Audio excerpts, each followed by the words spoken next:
Congresso inimigo do povo. Mas se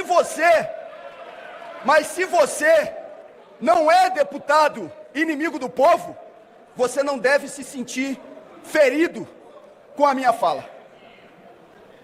Se você age de acordo com a consciência pública e acha que os seus eleitores não têm do que se envergonhar, eu tenho certeza que não se zanga como eu não me zango, como muitas deputadas e deputados não se zangam, quando essa expressão é dita.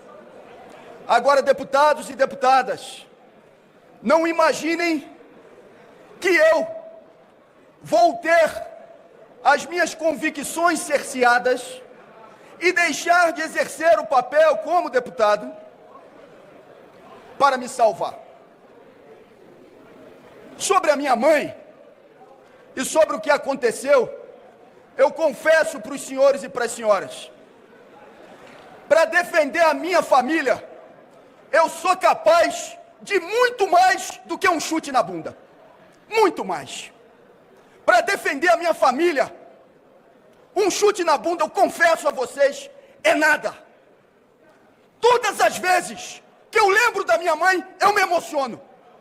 Minha mãe, uma mulher honrada, que cavou o chão com as unhas. Aquele pobre diabo, que por 7 vezes me atacou em espaços públicos, e na 5ª vez falou o que falou da minha mãe, não sabia o que estava dizendo. Não sabia. Ele não está mais na minha cabeça. E eu nem carrego mais mágoa em relação àquele pobre diabo. Não carrego. Agora, fale de minha mãe, fale de meu filho, ameace minha família para ver do que eu sou capaz de fazer. Eu prefiro nem imaginar. Alguns das senhoras e dos senhores podem achar que a minha ação foi destemperada. Olha, ação destemperada de quem aguentou por 7 vezes consecutivas um provocador indo atrás de mim nos espaços públicos e dizendo tudo o que disse de minha mãe. Eu não posso, senhores e senhoras, pedir desculpas por defender uma mulher honrada que naquele momento não podia se defender pessoalmente porque estava com Alzheimer e que veio a falecer alguns dias depois. Não, eu não posso pedir desculpas. E nem posso dizer, mentindo, para as senhoras e para os senhores, que me arrependo do que fiz. Pela minha família, eu sou capaz de muito mais do que um chute na bunda. Eu não vou deixar de defender as minhas teses aqui. Eu não vou deixar, senhoras e senhores, de denunciar o orçamento secreto. Olha, que deputado pequeno eu seria se hoje, então, a depender dos votos dos parlamentares, eu subisse a essa tribuna e fingisse que esse assunto não existe. Não, não farei. Eu vou continuar defendendo as teses que são caras, não só ao mandato, mas à sociedade brasileira. Eu atendi a uma solicitação que foi feita por amigos, por amigas, por aliados, pela minha família, por companheiros, inclusive, que fizeram essa solicitação no dia de hoje aqui. Faça a discussão prioritária dos temas em detrimento da adjetivação dos sujeitos. Vou continuar adjetivando as situações, as circunstâncias, os fatos. Agora posso procurar um diálogo com as senhoras e com os senhores de maneira firme e respeitosa. Mas não vou fingir aquilo que não sou. Não vou chamar o deputado num canto e dizer: deputado, me perdoe, eu não falo mais sobre orçamento secreto. Não farei. Eu não vou deixar de dizer aquilo que já disse em relação ao ex-presidente da Câmara, o senhor Arthur Lira. Todo mundo aqui sabe, convenhamos, essa tentativa de cassação não tem absolutamente nada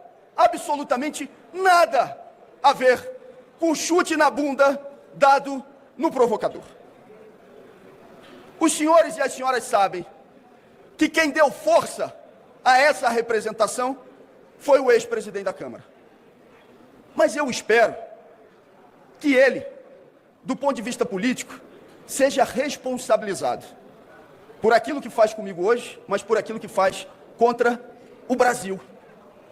Eu lamento muitíssimo, inclusive, que o atual presidente da Câmara, o senhor Hugo Mota, hoje coloque essa matéria em votação, imaginando que gerará uma falsa simetria entre o meu caso e o caso de Carla Zambelli.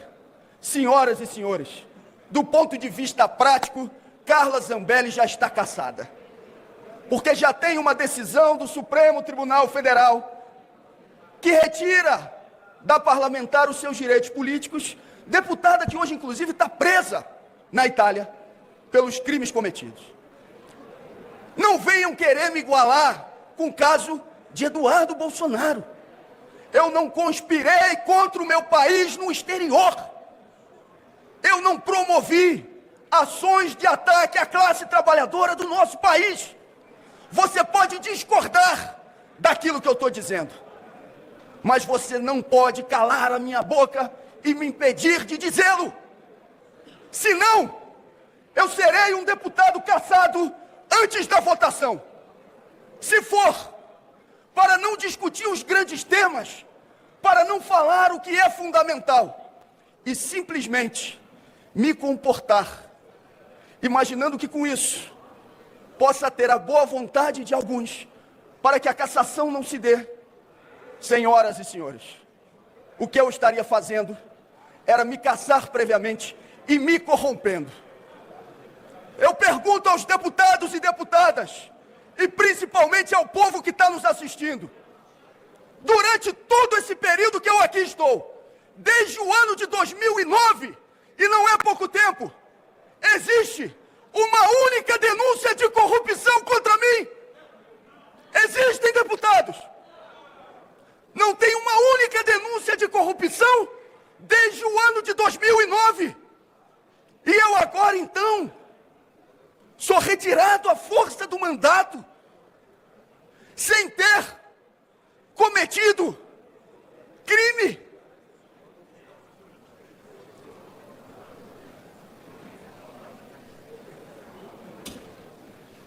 Isso é tão evidente que o próprio relator do meu caso, de quem hoje também não tenho raiva, mas não sou uma alma tão bondosa para dizer também que tenho pena,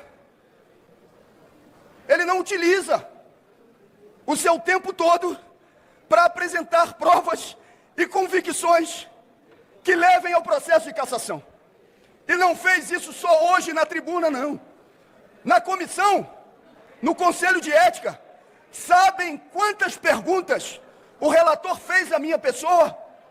Nenhuma. 0 perguntas. Até porque, no íntimo, ele sabe que muito provavelmente, se estivesse no meu lugar, faria a mesma coisa, não sei, são circunstâncias diferentes. Talvez faria pior. É tão grave, flagrante a situação, que o partido que representou, pedindo a cassação do mandato no Conselho de Ética, senhoras e senhores, sabem quantas vezes eles foram ao Conselho de Ética fazer alguma pergunta, deputado Chico, ou defender que eu fosse cassado? Nenhuma vez. Nenhuma vez. Eu quero agradecer a vocês que estão solidários, solidárias, agradecer a minha família. Sâmia está aqui. Não tem sido fácil esse período todo. Não teria sido possível vencer a batalha no Conselho de Ética durante a greve de fome se não fosse Sâmia partir para cima, assumir as tarefas. Agradecendo a líder Talíria, eu agradeço a todas as bancadas, de todos aqueles que estão solidários, mas eu quero agradecer prioritariamente, agora nesse momento, a militância espalhada por todo o Brasil. Eu ouvi algumas pessoas dizerem e ameaçarem: vou fazer greve de fome. Eu pensava comigo, acho que vai ser difícil. Porque a questão da greve de fome não é se manter nela, é ter a convicção firme para tomar a decisão de entrar nela, assumindo as consequências do que possa vir a ocorrer. E isso exige uma firmeza de posição e uma convicção profunda do que se está fazendo. Não é uma defesa exclusivamente de mandato. É a certeza que o que acontece aqui hoje pode servir de precedente para caçar a vereadora no município pequeno, que tem relações com os movimentos sociais e que vai ser duramente atingida. Se se faz isso nacionalmente, onde existem todos os holofotes, o que não se fará como perseguição nesse Brasil afora? Eu quero agradecer aos movimentos sociais, classe trabalhadora, militantes socialistas, militantes de esquerda e até aquelas pessoas que não são de esquerda, Fernanda, mas que chegaram para mim e disseram: olha, eu não tenho as suas mesmas convicções, mas é injusto aquilo que está se fazendo contigo durante esse período. Eu percorri em 1 mês e 18 dias, e parecia impossível, os 26 estados brasileiros e o Distrito Federal, ouvindo as pessoas, plenárias públicas lotadas. Muita coisa ruim aconteceu nesse processo, mas aconteceu coisa boa também. Eu ganhei uma irmã, Celinha, que está aqui junto com a gente. Eu ganhei vários irmãos e irmãs espalhadas por aí, que abraçam, que dizem: nós estamos contigo, segue firme, não abaixa a cabeça, a injustiça não pode prevalecer. Eu recebi durante esse período muitas manifestações que eu confesso que não esperava, religiosas, das mais variadas orientações, dizendo: estamos rezando, estamos orando, estamos pensando positivo. E eu agradeço profundamente a todas as pessoas que, a partir da sua fé, ou aqueles inclusive que não acreditam, mas que também se solidarizaram. Depois, uma jornada passando por 28 cidades, conversando com as pessoas, olhando no olho, passeatas dentro da Câmara e fora da Câmara. Hoje, inclusive, lamento, e não vou deixar de dizê-lo, lamento que o presidente da Câmara, Hugo Mota, não tenha liberado as galerias, porque tinha muita gente que queria acompanhar essa sessão e que foi impedida de fazê-lo. Eu pensei, inclusive, fazendo esse agradecimento profundo, que hoje aqui eu estaria nervoso, mas eu estou tomado de uma profunda calma. Deputado Lindbergh, deputada Benedita, eu estou calmo, porque eu tenho a convicção de que estou cumprindo uma tarefa, e que a gente está dialogando, Paula, com uma juventude que vai olhar para o que está acontecendo aqui no dia de hoje e vai dizer: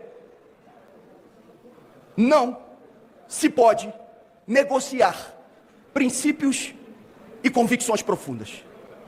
Taticamente, você pode fazer negociações. Agora, negociar princípios, isso não pode ser feito. E eu saio desse processo, independentemente do resultado que a gente vai ter a partir da aferição dos votos dos parlamentares, com a consciência de que essa é uma etapa para muitas outras que vêm pela frente. Porque eu, senhoras e senhores, e falo isso com todo o respeito, eu estou deputado federal. Estou. Eu sou um militante socialista e serei por toda a minha vida. E isso não se negocia. Eu vou continuar fazendo a denúncia sobre a Refit. Ah, mas isso vai desagradar a... Paciência. Não farei mandato, Duda, pela metade. A decisão, nesse momento, é dos senhores. Quem vai definir o voto a ser dado. E o resultado desse placar não sou eu. Inclusive porque, pelo que eu entendi bem do que foi dito pelo presidente, eu nem voto, não é isso? Então o meu voto não contará e não valerá. Mas o voto de muita gente que não está aqui nesse plenário, e eu não estou falando de campanha eleitoral, para mim vale com profundidade, deputado Vicentinho. Quando eu cheguei aqui em 2009 e acompanhei as primeiras audiências sobre as 40 horas semanais, eu tive a certeza, a ampliação da convicção de qual era o meu lado. Todos os dias a gente se enfrenta com a luta capital-trabalho. E eu estou tranquilo que todo lado da classe trabalhadora. Hoje a luta é pelo fim da escala 6x1, contra a pejotização, em defesa das nossas terras raras, da nossa soberania, na garantia de que a gente possa ter a classe trabalhadora brasileira sendo respeitada, e que o mandato não pode ser um fim em si mesmo, ele tem que ser um meio de articulação com a sociedade. Quando aprendi, inclusive, o que Lenin dizia sobre mandatos, de que mandato no parlamento burguês tem que ser tribuna ou tribuna do povo, passei todos os dias, deputado Arlindo, a exercer essa tarefa como convicção profunda. Talvez por isso eu me sinta nesse momento tranquilo, porque atendi ao apelo dos amigos e das amigas de não adjetivar as pessoas, mas estou fazendo um discurso, uma fala, que é o mais íntimo do que eu sou, do ponto de vista político, sem abrir mão de princípios.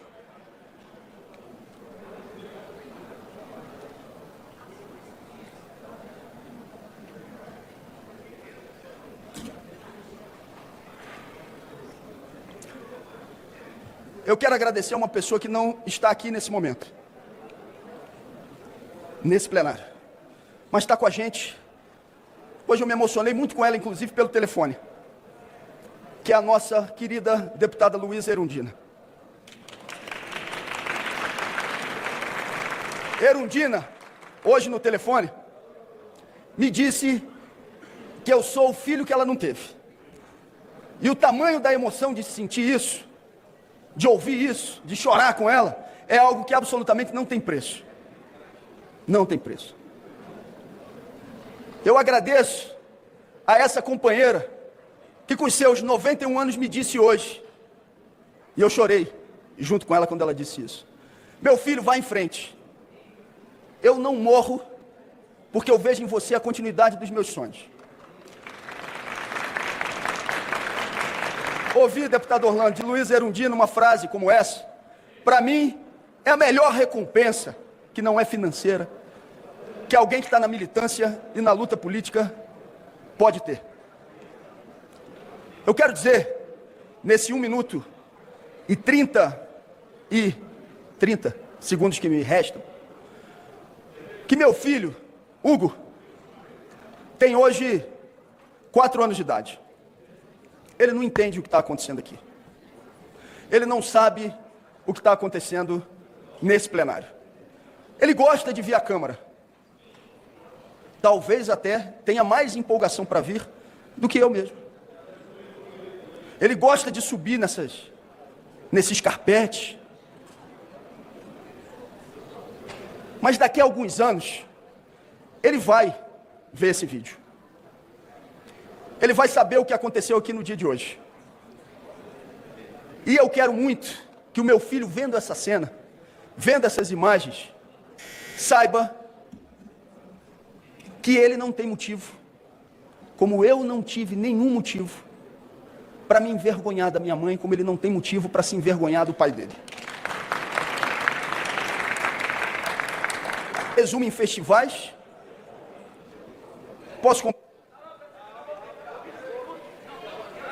A vida não se resume em festivais, mas o ferimento a liberdades democráticas. E calar um mandato de quem não se corrompeu é sim uma violência. E eu agradeço a todos os brasileiros e brasileiras que estão, nesse momento, acompanhando essa sessão, que eu espero que nunca mais se interrompa a transmissão, e estão agora olhando para o que está acontecendo aqui e sabendo que tem quem não se desvia dos seus propósitos e que mantém firme a sua militância e a sua vida. Muito obrigado, um abraço grande.